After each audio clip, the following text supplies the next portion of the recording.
I knew something inside me had cracked the moment my own child looked me in the eye and said I was not invited. It was the kind of pain that does not shout. It sinks, slowly and deeply, until it becomes impossible to ignore. That single moment opened a fault line that stretched through years of silence, sacrifice, and unspoken expectations. I did not know it then, but those few words would unravel everything I thought I understood about love, family, and trust. And as I tried to make sense of it, the truth became impossible to turn away from. Before we dive into today's story, take a moment to share where you're tuning in from. We love seeing how our stories connect people from all around the world. Your comments and thoughts bring this community to life, and we're so grateful to have you on this journey with us. If you have not already, do not forget to subscribe and turn on notifications so you never miss a new story. Now, grab a cozy seat, maybe a cup of coffee or tea, and prepare yourself for a tale that will captivate your heart from beginning to end. Let's begin. My name is Margaret Ellison, although everyone in my neighborhood calls me Maggie. The way one might call an old friend without thinking twice. I am 67 years old and have lived alone for the past 8 years, ever since my husband Thomas passed away. The house I live in sits at the edge of a quiet stretch of marshland outside Savannah, Georgia. It is an old wooden place with faded shutters and a long porch that creaks whenever a breeze from the river drifts through. On winter mornings, the air carries a damp chill, not sharp enough to bite, but enough to settle into the bones of the house and remind me that time moves steadily, whether I'm ready for it or not. My home is filled with small echoes of the life Thomas and I once shared. His old armchair still sits near the window where he used to read the newspaper. A framed photograph from our wedding day hangs above the fireplace, the colors softened after decades of sunlight. The wooden dining table, long enough for 6, now sees only one place set most nights. These details do not make me sad in the way people assume. They are simply the fabric of my daily life, reminders of what once was steady and familiar. Before retirement, I worked for many years as the head nurse in a busy hospital ward. That job shaped me more than I realized. At the time, I learned to read people by the shift of their shoulders, the tremor in their breath, the quiet moments when fear takes root behind the eyes. When I stepped away from the profession, I thought peace would come easily, yet the sudden quietness of retirement left its own kind of ache. My days became slower, filled with small routines that kept me moving. I tended my rose bushes, kept meticulous order in the kitchen, and baked pecan pies with the recipe Thomas's mother handed down to me on our first Christmas together. My daughter, Lydia, has always lived on a faster timeline than I have. At 38, she works as an event coordinator in Atlanta, surrounded by clients who seem to live for glittering parties and loud music. Lydia speaks quickly, moves quickly, and frequently reminds me that she does not have much time for long conversations. Our communication usually comes in the form of text messages, often beginning with warm greetings and ending with requests for temporary financial help. I told myself this was normal, that adult children sometimes needed support. I believed that helping her was part of loving her, even when the pattern repeated more often than I cared to admit. Despite the distance, both physical and emotional, I nurtured a quiet hope every year that the holidays might bring us closer. Savannah, during Christmas, has a softness to it. Lanterns line the streets. Choirs rehearse old hymns at St. Andrew's Church. I always set up a small tree by the living room window, decorating it slowly, step by step, as if inviting Lydia's presence into the room. The glow of the lights helps soften the long evenings. One afternoon, while clearing the kitchen counter, I noticed an unopened envelope from the bank resting beneath a stack of recipe cards. I touched it lightly, but did not open it, yet I told myself it could wait. Everything felt peaceful enough, and I assumed the letter contained nothing urgent. Still, something in the back of my mind held on to it, a faint awareness that I could not name at the time. For that moment, my world was still calm. I did not know that the piece I was holding onto so carefully was already beginning to shift. If you're still watching and this moment hits you harder than you expected, comment number 1 below so I know you're with me. Now, let's move on to chapter 2, where the first crack in her world becomes impossible to ignore. The morning light slipped gently across my kitchen as I pressed the dough for another pecan pie, the familiar weight of the rolling pin steadying my hands. Winter in Savannah never carried the sharp edge that other states knew, but it brought a cool dampness that seeped into the corners of the house and made everything feel a little quieter. I kept the window cracked open so I could hear the soft stir of the marshland and smell the faint sweetness of the river air. It was the kind of morning that usually settled my nerves, but on that particular day, I found myself glancing toward my phone more often than usual, waiting for a reason I could not quite name. As I dusted a bit of flour from my palms, I realized I had not spoken to Lydia about Christmas dinner. The thought arrived suddenly, like a tug in the back of my mind, reminding me of the small hope I always carried during the holidays. I wiped my hands, reached for the phone, and tried to summon a brightness that felt natural. I wanted to ask what time the family would be gathering, whether I should bring the pecan pie the way I always used to. I wanted to sound eager without sounding desperate. Even after all these years, I still worried that too much enthusiasm might make Lydia feel burdened. When she answered, there was a pause after my question, a brief hollow space in the conversation that stretched long enough for my heartbeat to stumble. Then she spoke the words that shifted the room around me. "Oh, Mom, I did not invite you." The sentence landed with a heaviness that felt almost physical. I knew she had said it plainly, without anger, without any attempt to hurt me, and yet it slid beneath my ribs with a cold precision. Her voice remained light, almost cheerful, as she explained that Daniel's family would be visiting, that their home would be crowded, that the noise might be too much for me. Her tone sounded polite, as if she were discussing seating arrangements for strangers rather than cutting her mother out of a holiday we had always shared. I forced a small laugh, the kind meant to smooth awkward edges, and told her I understood. I claimed I had commitments at the church and would not want to disrupt their plans. None of it was true, but the lies felt easier than letting her hear the tremor in my voice. When the call ended, I stood very still in the middle of the kitchen, listening to the quiet settle around me. The pie crust waited on the counter, half-shaped, looking suddenly unnecessary. The house felt larger in that moment, as though the walls had pushed outward. Even the steady tick of the clock sounded distant. My eyes traveled across the familiar objects around me.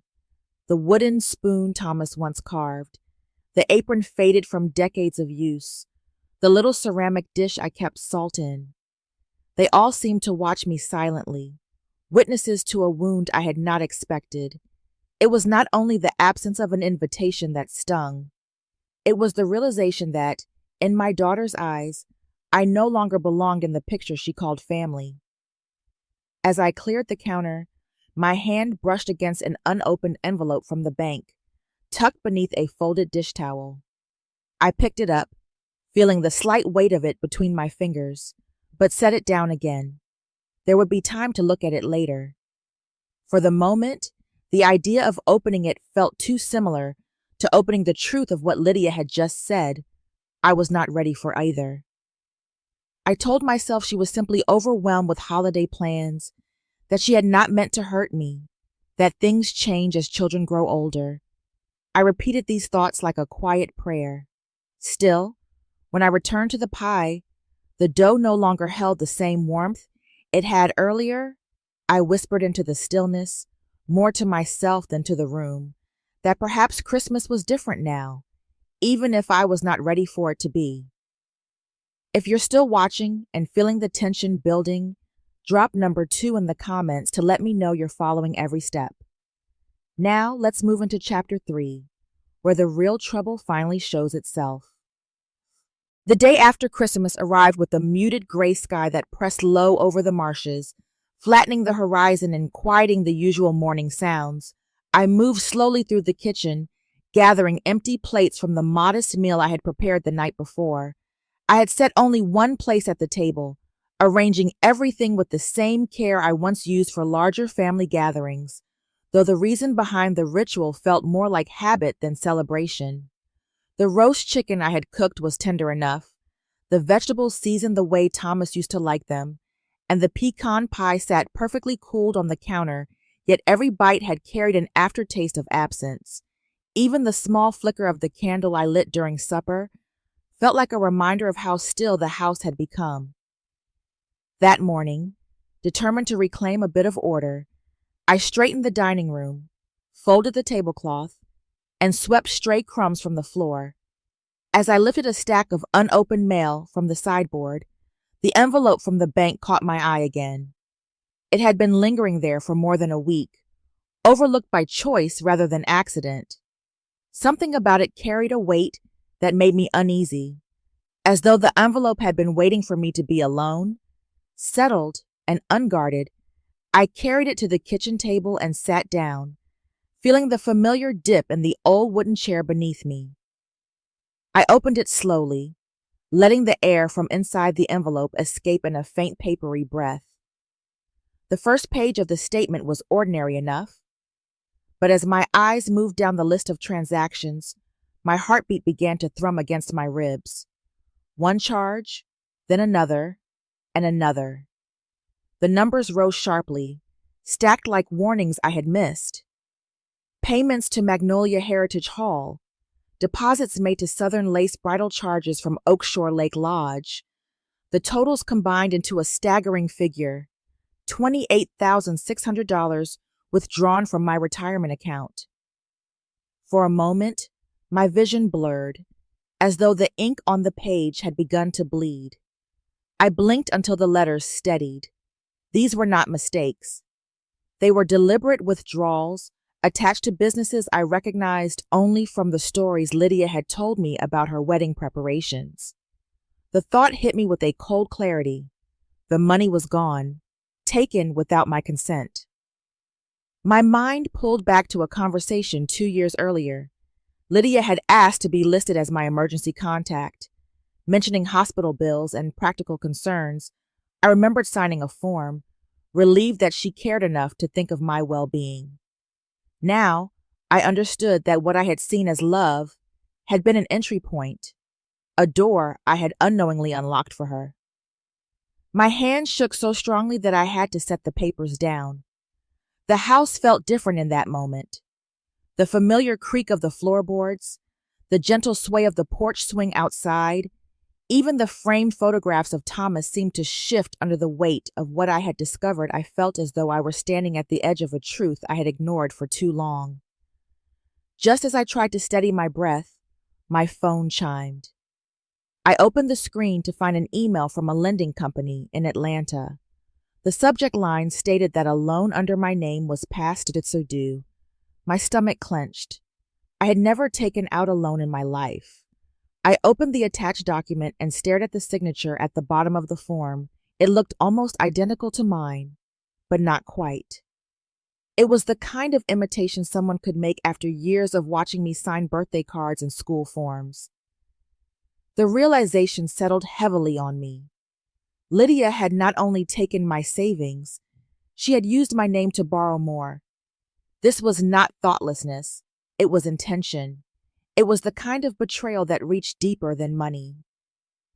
I laid the documents across the table, smoothing them with both hands. The morning light passed over them, harsh and unforgiving. I knew then that everything had changed. If you're still with me and the turning point caught your attention, comment number 3 below so I know you're staying locked in. Now, let's head into chapter 4, where every attempt to fix things only makes them worse. The day after Christmas arrived with a muted gray sky that pressed low over the marshes.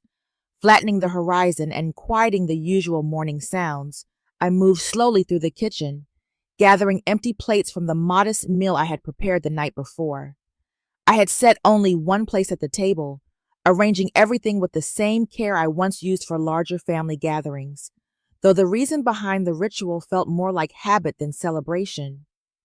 The roast chicken I had cooked was tender enough, the vegetables seasoned the way Thomas used to like them, and the pecan pie sat perfectly cooled on the counter. Yet every bite had carried an aftertaste of absence. Even the small flicker of the candle I lit during supper felt like a reminder of how still the house had become.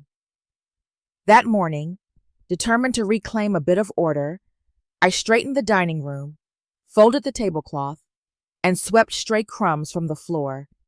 As I lifted a stack of unopened mail from the sideboard, the envelope from the bank caught my eye again. It had been lingering there for more than a week, overlooked by choice rather than accident. Something about it carried a weight that made me uneasy, as though the envelope had been waiting for me to be alone. Settled and unguarded, I carried it to the kitchen table and sat down, feeling the familiar dip in the old wooden chair beneath me. I opened it slowly, letting the air from inside the envelope escape in a faint papery breath. The first page of the statement was ordinary enough, but as my eyes moved down the list of transactions, my heartbeat began to thrum against my ribs. One charge, then another, and another. The numbers rose sharply, stacked like warnings I had missed. Payments to Magnolia Heritage Hall, deposits made to Southern Lace bridal charges from Oakshore Lake Lodge. The totals combined into a staggering figure, $28,600, withdrawn from my retirement account. For a moment, my vision blurred, as though the ink on the page had begun to bleed. I blinked until the letters steadied. These were not mistakes.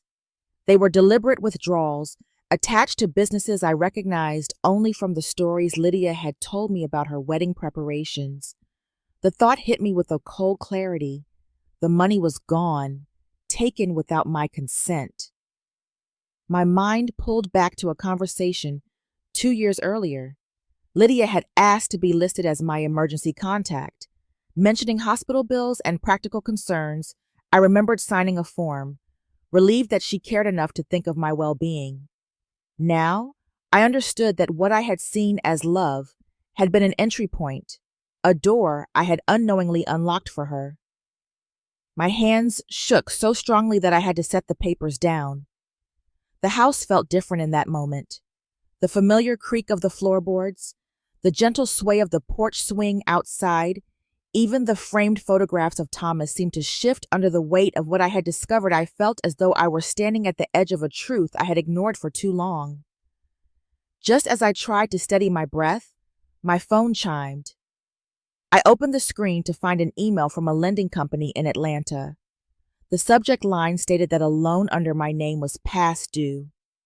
My stomach clenched. I had never taken out a loan in my life. I opened the attached document and stared at the signature at the bottom of the form. It looked almost identical to mine, but not quite.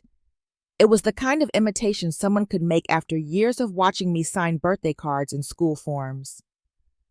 The realization settled heavily on me. Lydia had not only taken my savings, she had used my name to borrow more.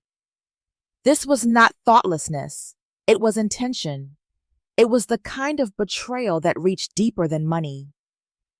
I laid the documents across the table, smoothing them with both hands. The morning light passed over them, harsh and unforgiving. I knew then that everything had changed. If you're still with me and the turning point caught your attention, comment number 3 below, so I know you're staying locked in. Now, let's head into chapter 4, where every attempt to fix things only makes them worse. The night after my failed attempts to reason with Lydia passed in fragments of uneasy sleep.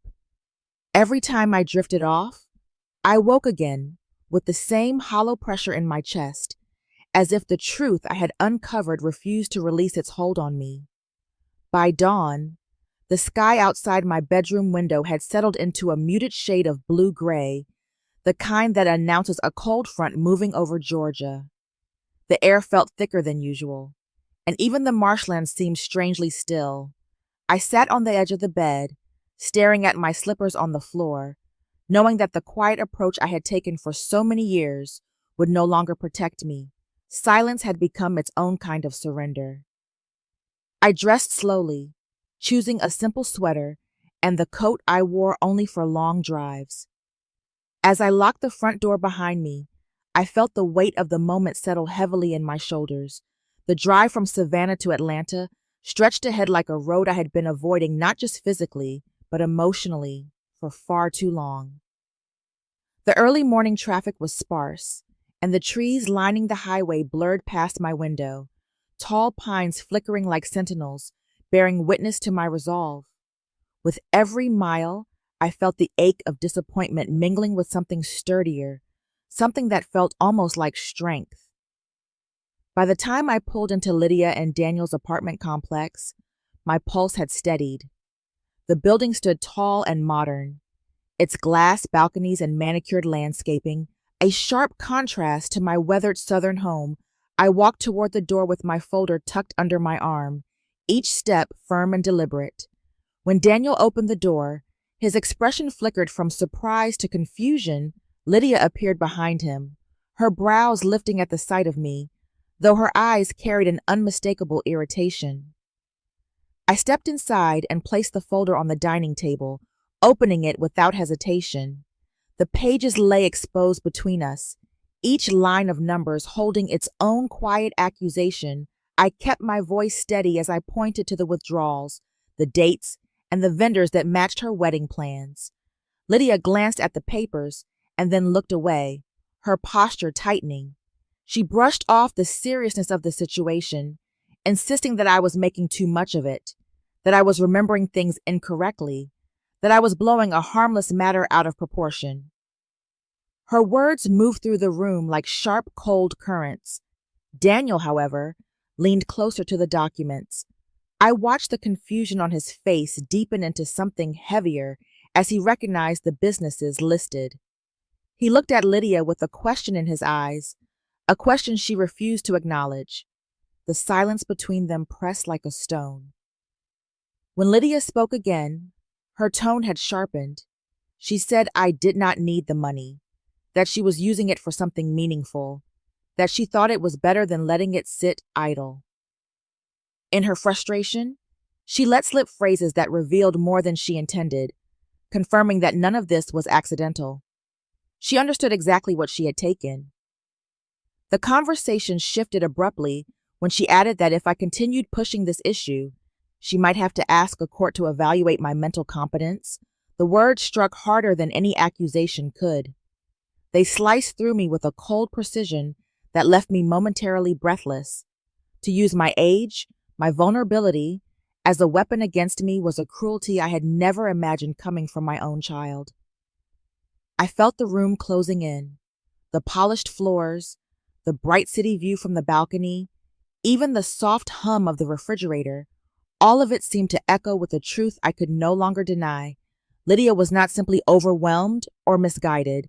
She was prepared to protect her actions at any cost, even if it meant dismantling my dignity in the process.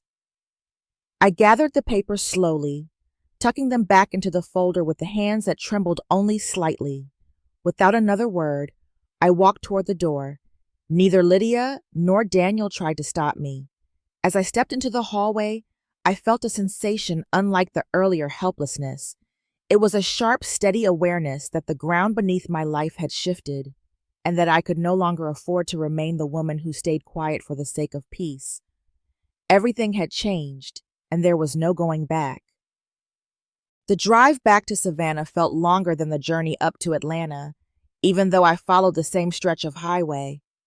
The lights of the city faded behind me until they were nothing more than a dull glow in the rearview mirror. Traffic thinned as the skyline gave way to dark pine forests and long ribbons of empty road. My hands remained steady on the steering wheel, but inside me, every emotion churned in slow, heavy waves. Shock, disappointment, disbelief. They layered over one another like silt settling at the bottom of deep water. But beneath all of it, something quieter and stronger began to take shape.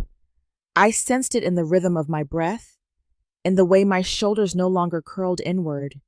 The confrontation had changed me, even if I had not yet understood how. When I finally reached the outskirts of Savannah, the familiar scent of the marshland drifted in through the vents of my car. The landscape opened into wide stretches of untouched grass and slow-moving water that glimmered under the gray afternoon light. This place had always steadied me, grounding me in ways words could never fully describe. As I turned down the narrow road that led to my house, a strange calm settled over me, a stillness born not of peace but of clarity. Inside the house, the silence wrapped around me instantly. I set my keys on the counter and removed my coat, realizing my hand was still clenched tightly around the folder of documents. The tension in my fingers revealed the truth. I had not let go of anything since leaving Atlanta. I walked to the kitchen table and placed the folder down, then sank into the chair. For a moment, I allowed myself to loosen the grip I had held for days. The release was small but honest, and it allowed the tears I had been resisting to gather at the corners of my eyes. They were not the sobs of someone broken. They were the quiet acknowledgement of someone who had reached the end of pretending that everything was fine. Without meaning to, my mind drifted back through the years. I thought of myself as a young nurse on long night shifts, advocating fiercely for patients who had no one else to speak for them. I thought of the years with Thomas, the stability he brought, the laughter we shared, and the life we built carefully, brick by brick. Then I thought of Lydia, of the nights I stayed awake with her fevers, the school events I rearranged my schedule to attend, the sacrifices I made that felt natural because I believed that was a mother's duty. Somewhere along the way, I had allowed myself to fade into the background of those I loved. It was only now that I saw how deeply that pattern had taken root. My eyes fell to the papers spread across the table. The bank statements, the loan documents, the forged signature that looked so much like my own. They stared back at me with an honesty Lydia had refused to offer. Each page felt like a shard of glass, painful to handle, but impossible to ignore. The weight of them pressed against my chest, but instead of crushing me, they steadied my resolve. I understood then that this was not a family dispute. It was not a misunderstanding or a lapse in judgment or an argument that could be softened with patience. This was exploitation. It was deliberate and strategic, and it would not stop unless I made it stop. I reached for my phone, my fingers steadier than they had been in days. I scrolled through my contacts until I found the name I had not spoken aloud in years, Brenda Cole. She had been a colleague of Thomas during his early military career and had since become a respected attorney who specialized in cases involving the protection of elderly clients. I pressed the call button. The office line rang before directing me to a voicemail greeting. I left a message that was short, clear, and firm, stating that I needed to update my legal documents and remove certain individuals from my accounts. My voice did not shake. When I ended the call, something shifted inside me. Not relief, not triumph, but a reclaiming of space within my own life. I stood and walked to the back porch, letting the cold wind brush against my face. The marsh grass swayed under the rising gusts, and the sky above it stretched wide, heavy with the promise of rain. In that moment, I understood the truth I had avoided for far too long. I could lose many things in this fight: peace, comfort, even the relationship with my daughter, but I would not lose myself. If you're still here and the shift in power gave you chills, comment number 6 below so I know you're following this turning point. Now, let's step into chapter 7, where consequences begin to take shape. The morning after I left the message for Brenda Cole, I woke to a soft chime from my phone. The house was quiet, except for the distant rustle of marsh grass outside my window. When I reached for the phone, I saw a voicemail notification from Brenda's office.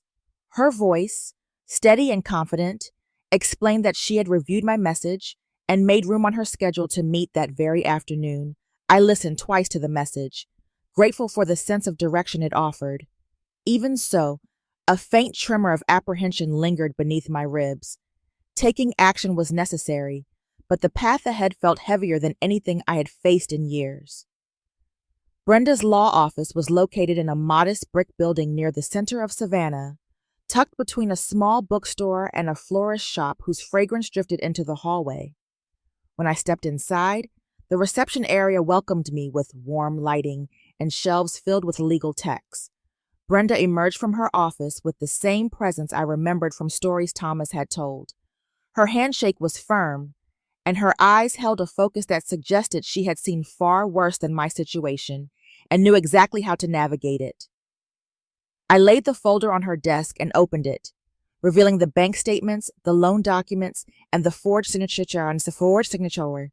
Brenda examined each page with a concentration that made the room feel grounded. She pointed to specific transactions, highlighted irregularities, and identified patterns that confirmed a painful truth. This was not a misunderstanding, but a structured misuse of my finances. She said the words, elder financial abuse, with professional certainty, and hearing them spoken aloud made my chest tighten. It was not that I doubted her. It was the realization that the betrayal had a name. Brenda then outlined the next steps. She would prepare official letters, demanding immediate termination of Lydia's access to all accounts. She would issue a notice requiring Lydia to cease any financial activity involving my name. She would also draft documents to amend my will, remove Lydia as a beneficiary until further review, and establish a formal assessment of my decision-making capacity by an independent evaluator. Listening to her speak, these steps felt both painful and necessary, like disinfecting a deep wound. Before I left her office, Brenda assured me that she would send copies of the legal notices to all parties involved, including Daniel. Due to his shared financial role in the wedding arrangements, I felt a mix of relief and dread. I had not intended to pull Daniel into the middle of this, but fairness required transparency. Later that evening, while I sat on my porch with a blanket wrapped around my shoulders, Brenda called to update me. Daniel had read the documents and responded with visible shock. According to Brenda, he asked multiple questions about the charges and the signature that was not mine. His disbelief was genuine, and for the first time since this ordeal began, I sensed that he finally understood the severity of what Lydia had done. The conversation between him and Lydia must have been intense, though I was not present to witness it. Brenda said she heard raised voices in the background when Lydia attempted to deny responsibility. Lydia's reaction, she added, shifted rapidly from anger to panic. The legal language forced her to confront something she had long avoided. Consequences. I imagined her pacing, her hands trembling, her explanations crumbling. The thought pained me more than I expected. A mother does not raise a child to reach this point, but denying the truth would not protect either of us. After the call ended, I stayed outside a long while, watching the marsh darken as the sun dipped behind the horizon. The silence of my home felt different now. It no longer pressed against me. Instead, it made room for clarity. I knew Lydia was hurting, and I knew this process would break more illusions before it fixed anything. But deep inside, I also recognized that love could not erase responsibility. I returned inside and organized the papers on the table. The folders lay neat and orderly, no longer symbols of confusion, but tools I needed to reclaim my life. As I closed the final binder, I realized that I had crossed into a phase of this journey where there was no turning back. I was finally walking forward on my own terms. The house felt unusually calm the next morning, as if the air itself had shifted overnight. I stood in the kitchen with a mug of coffee warming my hands, looking out across the marsh as the first light settled over the water. For the first time in weeks, there was no tightness behind my ribs, and no dread waiting in my stomach. I knew there was still a long road ahead, but something inside me had steadied. The storm had passed, at least for the moment, leaving a clarity that felt almost foreign. When I checked the mailbox, several envelopes from Brenda's office were waiting. I brought them inside and opened each one carefully. They contained official confirmations, termination of Lydia's access to all accounts, notices of amendments to my will, and information about the upcoming evaluation of my mental capacity. Reading them did not make my hands shake. Instead, each document felt like a brick being laid beneath my feet, forming solid ground where there had once been uncertainty. A call from Brenda arrived just as I finished organizing the letters. She explained that Lydia had reacted with anger when the papers were delivered, but there was no denial Daniel had contacted her separately, offering apologies and expressing shock at the financial details he had never seen before. Brenda then asked me to begin writing a personal statement, a narrative in my own words to accompany the legal file. The task sounded daunting, yet necessary. I went into the small room that had once been Thomas's office and sat at his old wooden desk. As I pulled open the top drawer for a fresh stack of paper, I found an envelope tucked beneath a stack of unused stationery. My name was written on the front in Thomas's handwriting. Inside was a short note he had written long before he passed, reminding me to trust myself and to protect my own well-being, even when it felt difficult. The timing of finding it brought an ache to my chest, but also a steadiness that felt like a hand on my shoulder. I began writing. The words came slowly at first, then with more ease. I wrote about years of quiet sacrifices, about moments when I had looked the other way, about the gradual erosion of boundaries that I had mistaken for love. Putting it on paper felt like opening a window in a room that had been closed too long. Later that afternoon, Martha and Joan stopped by with homemade soup and warm bread. Their presence filled the house with a simple comfort I had missed. I shared a small part of what had happened, and they listened without judgment, offering the kind of companionship that asked for nothing in return. As evening settled, my phone rang once more. It was Lydia. Her voice lacked its usual sharpness. She did not apologize, but she sounded worn and scared, admitting that everything felt as if it were falling apart. I listened, calm and steady, neither rescuing nor condemning. When the call ended, I felt a quiet certainty settle inside me. That night, I sat on the porch again, watching the light ripple across the surface of the water. The path ahead was still uncertain, but for the first time in a long time, I felt myself moving towards something better, one deliberate step at a time.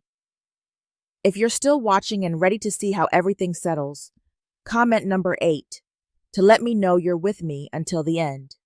Now, let's move into the final chapters, where the truth finally finds its place. 3 weeks passed quietly, each day settling into the next, with a gentleness I had not felt in a long time. The holiday decorations in my neighborhood slowly disappeared, yet I kept my own lights up, letting their warm glow linger a little longer. The house felt different now. It was not fuller, but it was steadier, no longer carrying the tension that had once lived in every corner I moved through my routines without bracing for a sudden call or another shock. One morning, a short message from Lydia appeared on my phone. It stated that the wedding had been canceled, that she and Daniel had gone to the courthouse, and that she had started therapy. There was no apology, but there was honesty in its simplicity. Reading it brought a familiar heaviness, but the pain was softer now, dulled by acceptance. I understood that some wounds healed in crooked lines, and this was one of them.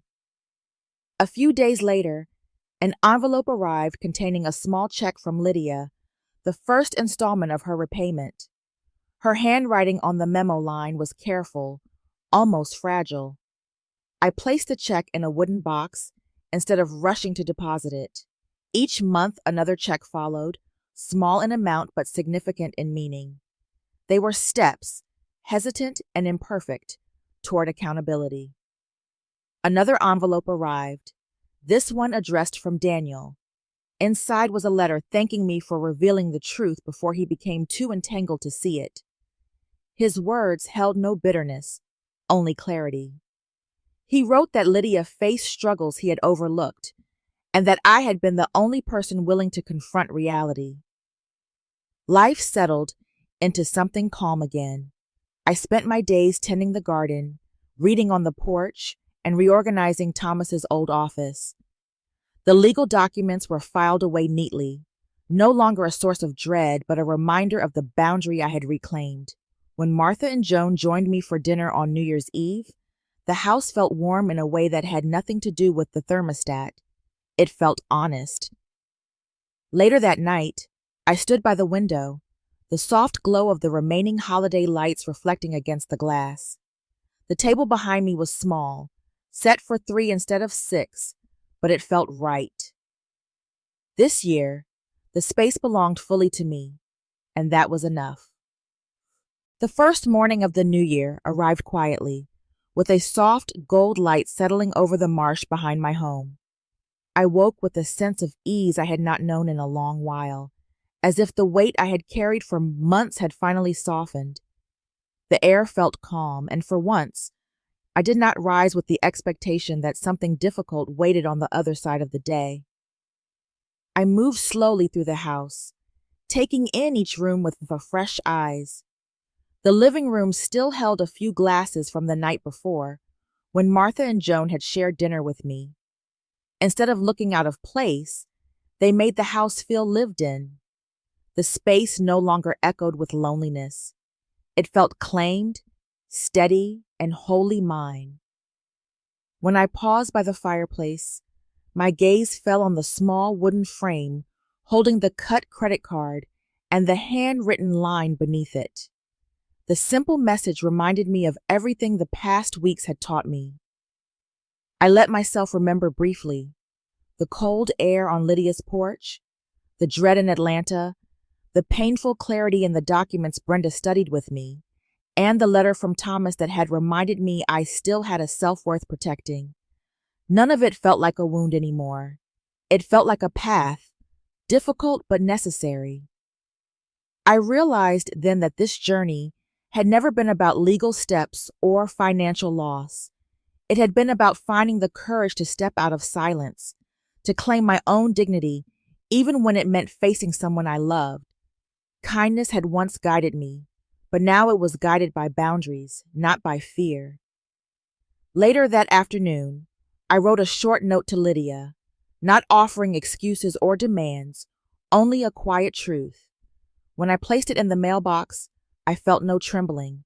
I sat on the porch afterward, watching the sunlight ripple across the water, aware that life would not return to what it once was.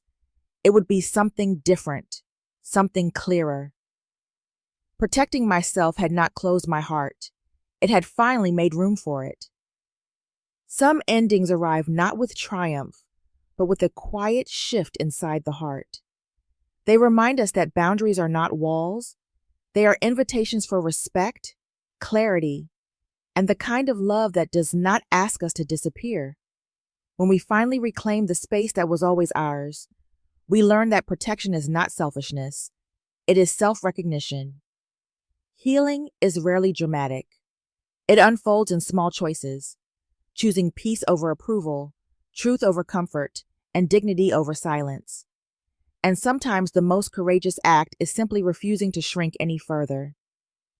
Thank you for sharing this journey. If the story stirred something in you, recognition, strength, or even a difficult memory, I invite you to leave a comment below. Your voice matters here, and if you would like to hear more stories that honor resilience and the truths we often whisper, please follow and subscribe for future stories and reflections ahead.